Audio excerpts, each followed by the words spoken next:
আসসালামু আলাইকুম। আমি আর আমার ছেলে আর আমার ছেলের মা, এই তিনজন মিলে আমাদের ছোট্ট পরিবার।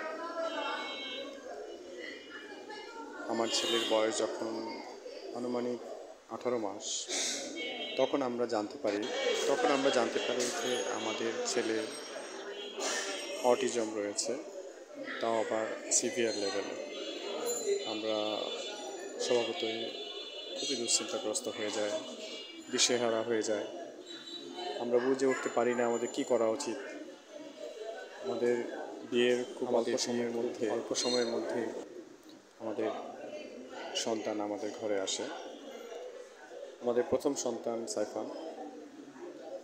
কিন্তু আমরা যখন জানতে পারি সে অটিজম অটিজমের মাধ্যমে সে স্ট্রাগল করছে, আমরা খুবই মর্মাহত হয়ে যাই।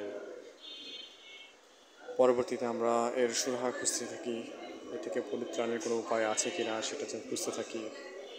বাংলাদেশের মধ্যে কোথায় কোথায় এই ভালো চিকিৎসা রয়েছে, কিভাবে চিকিৎসা করা যেতে পারে, কি কি কাজ রয়েছে সেগুলো সম্পর্কে আমরা খোঁজখবর নিতে থাকি।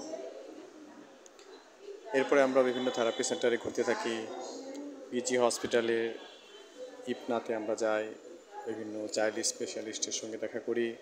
এছাড়াও আরও বেশ কয়েকজন ডাক্তারের সঙ্গে দেখা করি। আমরা তার কানের টেস্ট করি, তার সে চোখে দেখতে পায় কিনা সে বিষয়ে আমরা নিশ্চিত হওয়ার জন্য টেস্ট করি। এরকম নানা রকমভাবে আমরা পরীক্ষা নিরীক্ষা চালাতে থাকি, কিন্তু পরবর্তীতে জানতে পারি যে অন্য কোনো সমস্যা তার নেই, মূলত অটিজমের সমস্যায় আছে। এই কারণে আমরা বিভিন্নভাবে তাকে তার চিকিৎসা, তাকে রিকভারের জন্য যত বেশি সম্ভব থেরাপি দেওয়া যায়, সোশ্যালাইজেশন করা যায় এবং অন্যান্য যে সকল কাজ করানো যায়, স্কুলিং করানো যায়, সেগুলোর দিকে মনোযোগ দিই। সাইফানের পিছনে কাজ করতে করতে তার সমস্যাগুলো কিছুটা কমেছে। এখন তার বয়স আনুমানিক 4 বছর। 4 বছর এখনও হয়নি, 2 মাস বাকি আছে। কিছুটা ইমপ্রুভ করেছে সে, বিশেষ করে তার ঘুমের ব্যাপারটাতে অনেক ইমপ্রুভমেন্ট আসছে এবং তার হাইপারের দিক থেকেও অনেকটা সে কমে গেছে।